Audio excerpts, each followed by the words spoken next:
আসসালামু আলাইকুম রহমতুল্লাহ। আজকের ক্লাসে এসএসসি ফিনান্স ফার্স্ট পেপারের তৃতীয় অধ্যায় অর্থের সময় মূল্য। আজকে এই ক্লাসে আমরা শিখব কিস্তির বর্তমান মূল্যায়ন নির্ণয় করা, অর্থাৎ প্রতি মাসে মাসে অথবা বছরে বছরে কিস্তি জমা দিলে এর ভবিষ্যৎ মূল্য কিভাবে নির্ণয় করতে হয় তা আমরা শিখব। আজকে হচ্ছে এই অধ্যায়ের 6 নম্বর ক্লাস। এর আগের ফার্স্ট ক্লাসে এই অধ্যায়ের বর্তমান মূল্য ভবিষ্যৎ মূল্যের সূত্রগুলো আমরা শিখলাম। বর্তমান মূল্য কিভাবে নির্ণয় করতে হয়, ভবিষ্যৎ মূল্য কিভাবে নির্ণয় করতে হয়, সময় কিভাবে নির্ণয় করতে হয়, মুনাফার হার কিভাবে নির্ণয় করতে হয়, এসবগুলো আমি শিখেছি ফার্স্ট ক্লাসে। তোমরা চাইলে ওই ক্লাসগুলো দেখে আসতে পারো। আমি ক্লাসগুলোর লিঙ্ক ডিসক্রিপশন বক্সে দিয়ে দিব। এখন আমি প্রশ্নটি পড়তেছি। জনাব সুমন বিশ্ববিদ্যালয়ে পড়াকালীন সময় থেকে, যখন সুমন বিশ্ববিদ্যালয়ে পড়তো তখন থেকে বার্ষিক 50,000 টাকা করে 12% হারে 10 বছর মেয়াদে একটি ডিপিএস করেন। সুমন যখন বিশ্ববিদ্যালয়ে পড়তো তখন থেকে বার্ষিক প্রতি বছরে 50,000 টাকা করে 12% হারে 10 বছর মেয়াদে একটি ডিপিএস করেন।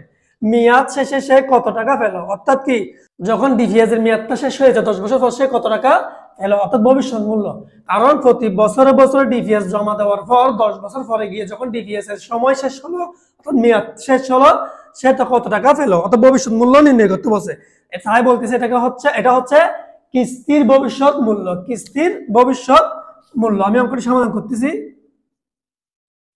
প্রথমে লিখবো আমরা এখানে বার্ষিক কিস্তির পরিমাণ।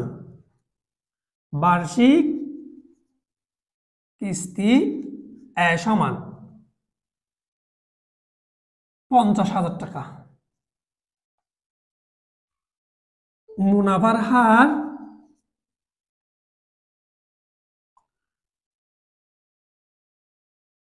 আয় সমান 12% বা 0.12। অর্থাৎ 12কে যদি আমরা 100 দিয়ে ভাগ করি, 100 কেন তুলবো, আমরা পার্সেন্টে তুলে দিব, সেজন্য 100 দিয়ে ভাগ করতে হবে 12.5, অর্থাৎ 0.12। এরপর হচ্ছে সময় n সমান 10 বছর। আচ্ছা, এখানে আমরা যে কাজটা করেছি, যে তথ্যগুলো দেওয়া আছে, বার্ষিক কিস্তির পরিমাণ লিখলাম 50,000 টাকা, মুনাফার হার আয় সমান 12% বা 0.12, সময় n সমান হচ্ছে কি 10 বছর। আমাদের বাইর করতে হবে কি, সে মেয়াদ শেষে কত টাকা পেল, তার মানে কি কিস্তির ভবিষ্যতের সূত্রটি হবে। আরেকটা জিনিস মনে রাখতে হবে, কিস্তির ভবিষ্যতের দুইটা সূত্র, একটা হচ্ছে শুরুতে বললে বছরের, আরেকটা হচ্ছে শেষে বললে। এখন এই অঙ্কে শুরুতেও বলে নাই, শেষে বলে নাই, তার মানে আমাদেরকে ধরে নিতে হবে শেষে। এখন আমরা লিখব, আমরা জানি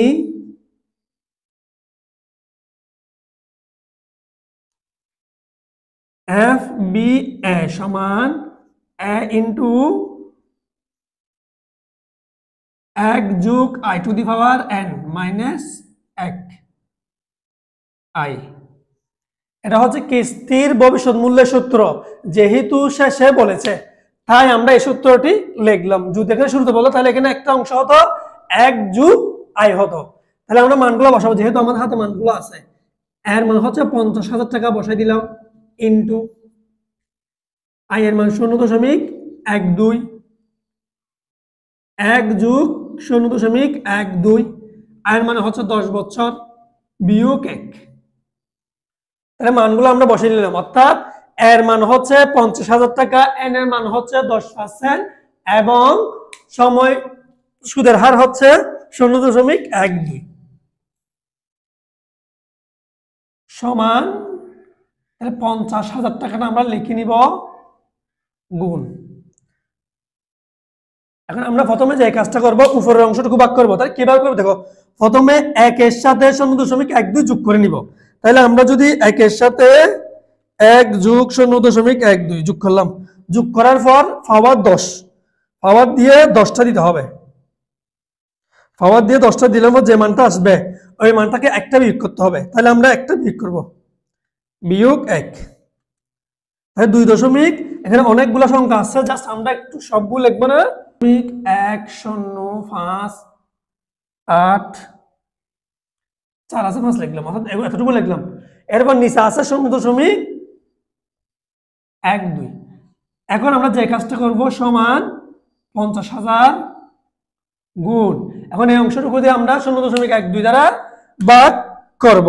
তাহলে যদি ভাগ করি 2.1058 ভাগ 0.12, তাহলে আসছে 17.54875875।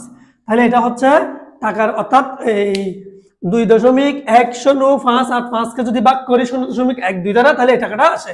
এখন আমরা গুণ করব, এই 50,000 টাকাটা আমরা গুণ করব।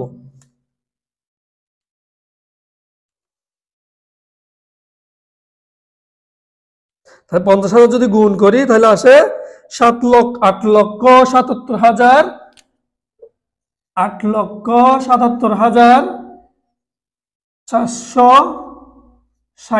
এই টাকাটা আমরা লিখতে পারি 0.5 আসছে। এটাই হচ্ছে সে মেয়াদ শেষে এই টাকাটা হবে, অর্থাৎ 8,87,437,437.5 টাকা, 5 টাকা। এই টাকাটা হচ্ছে সে কি মেয়াদ শেষে পাবে। এটাই হচ্ছে কিস্তির ভবিষ্যৎ মূল্য নির্ণয় করা। এটা হচ্ছে কিস্তির ভবিষ্যৎ মূল্য নির্ণয় করার পদ্ধতি। এখন আমরা লিখবো সুতরাং মেয়াদ শেষে জনাব সুমন 8,77,000, জনাব সুমন ডিপিএস থেকে 8,77,437.5 টাকা পেয়েছে।